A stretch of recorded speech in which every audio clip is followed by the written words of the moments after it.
Not so fucked up news. Madani is gonna win in New York! Bye, Como. Take your ass to Florida. We don't want to see you no more. On top of that, it looks like Democrats are gonna have a really good fucking night, baby. Yes, we are taking New Jersey. Ha! Can you believe it? New Jersey? And baby, we taking Virginia too. Ooh. I know Frumpy is pissed off because his approval rate is below 50. And like in the 30s and in the goddamn 20s when it comes to New York and fucking California. This Democratic sweep is needed because baby, midterms are around the fucking corner. And we need to set a tone. And baby, the younger generation showed the fuck out in New York. Y'all came in full force. Thank you.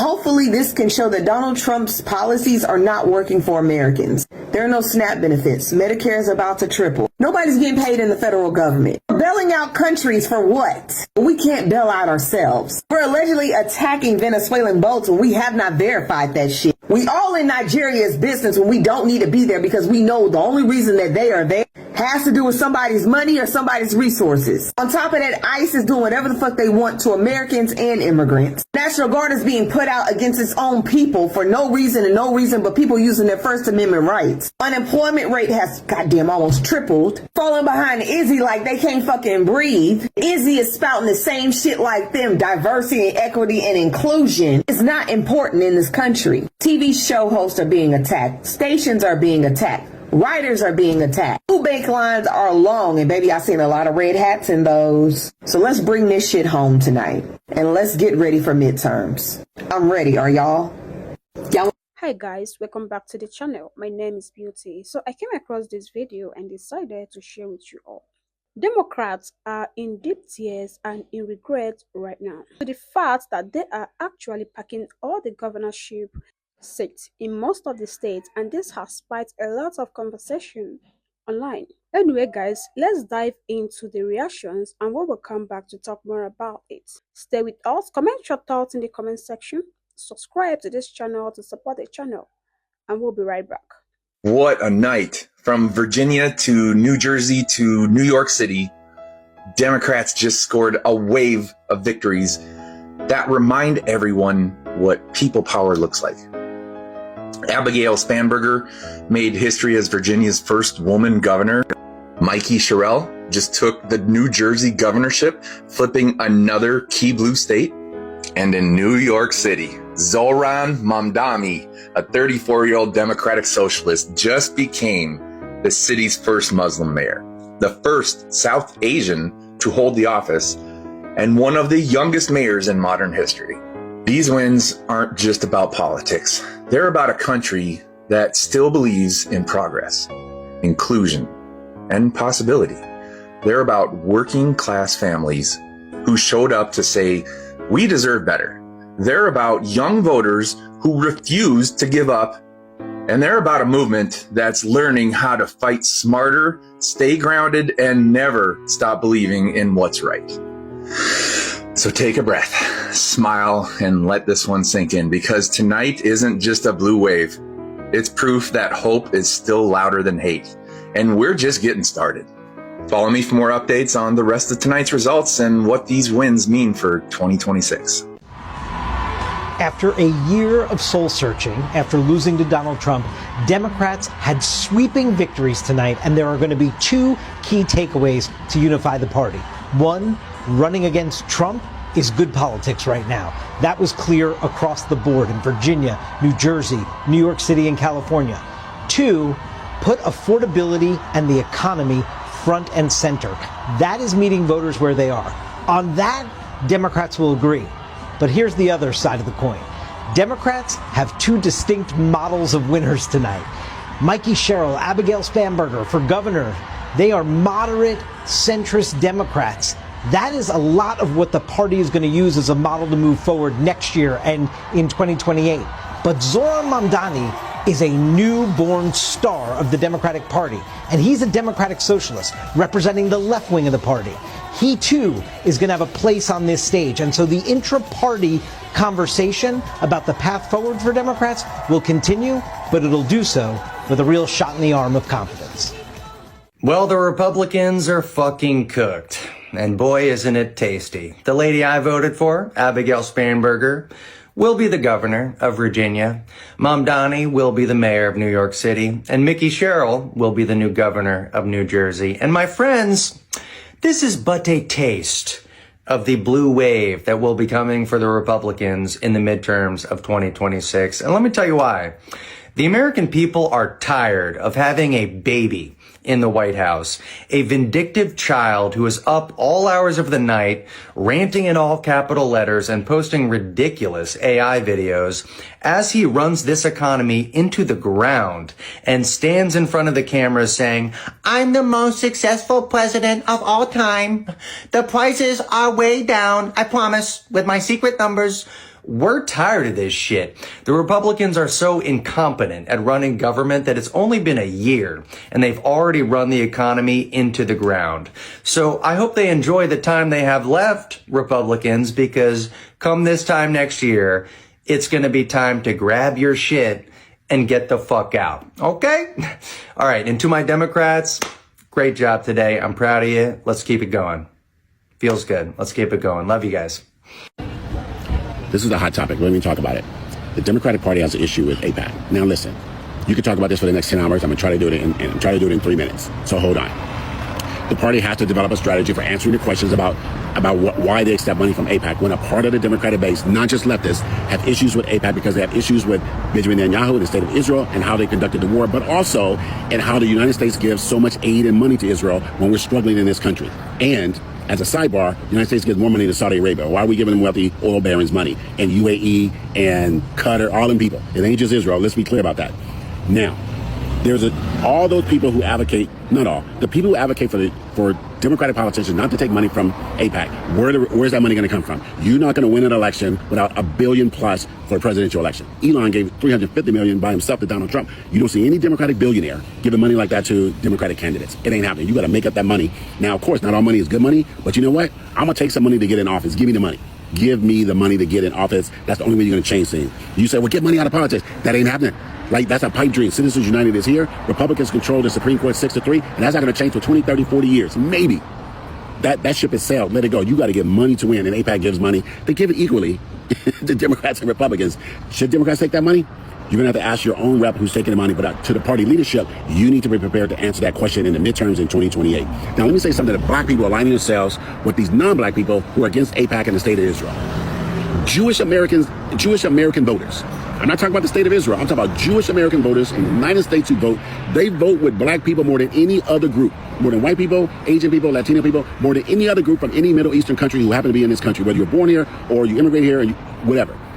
They vote with you. They vote with your interests. You cannot find a day in the civil rights movement in the United States history where Jewish people weren't right there with us on the front lines, getting hosed, having dogs attacked us, and being killed. And if you want to talk about starting the modern civil rights movement with the NAACP, you know who started that? Jewish people. You know who provided the lawyers to a lot of those lawsuits going around to the country? Yeah, we had Thurgood Marshall beating up every state and winning that Supreme Court over and over and over. You know who was funded by and backed by? Jewish people. So listen, you can have a diverse views and opinions about people that you align with on most issues. You don't have to agree with everything. That's just how politics are. We have a big tent. We're going to argue and fight on some things. But the fact remains that the people who were telling you not to vote for Kamala Harris, calling her Genocide Joe and Kamala the Killer and all this kind of stuff, they didn't even vote with you.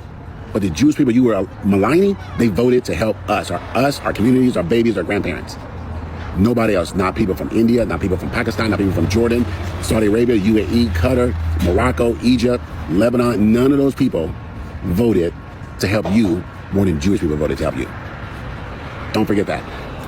Back to the party. The party better figure it out because it is an issue and there's a thread through the party where a number of people do not want Democratic candidates to take money from AIPAC. And whether you take it or not, you have to have a strategy and some talking points to explain the whys behind that. And it can be done because you have to win, but you need to be able to talk about it. You can't bumble and stumble your way through an interview like Cory Booker. You got to say it. So it's a hot button issue, but it has to be talked about as we head to 2026 and 2028. And I'm interested to know your comments.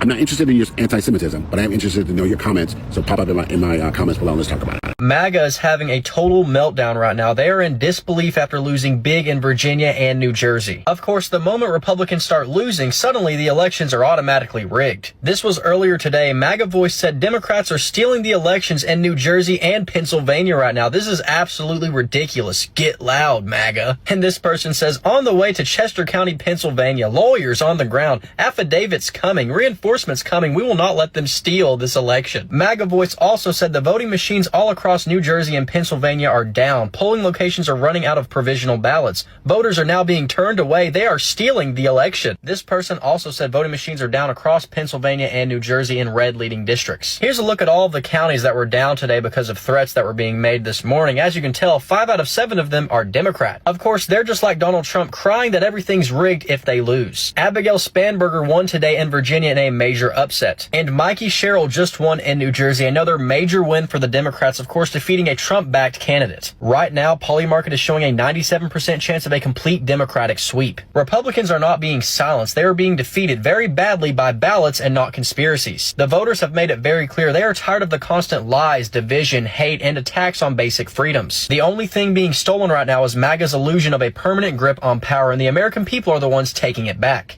So the Democrats have won 100% of the major contested races. 10 out of 10. So, yeah, they definitely succeeded today. The 2 gubernatorial seats were Mickey Sherrill, Democrat of New Jersey, and Abigail Spanberger, also Democrat of Virginia. 2 more very important seats was Virginia Attorney General, won by Jay Jones, and of course, New York City Mayor, won by Zohran Mamdani.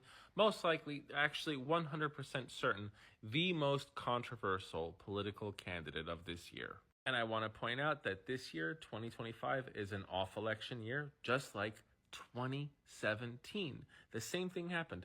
Trump got elected, and boom, we had another election in which New Jersey and Virginia both got Democrat governors. New Jersey always gets Democrat governors. They are a perpetually blue state, unless there are a few aberrations. Virginia, unlike New Jersey, alternates every gubernatorial race. There's always a Democrat, then a Republican, then a Democrat, then a Republican, so it's wishy-washy. That's why it's a swing state. Let me rephrase that. Virginia has consistently voted Democrat for president, but in the gubernatorial and state elections, it's still a swing state. Now, something very special about these off-year elections is that they generally predict the midterm elections. And what happened after 2017? Yes, in 2018, the Democrats retook the House of Representatives, but even though it was a blue wave, it was very, very muted.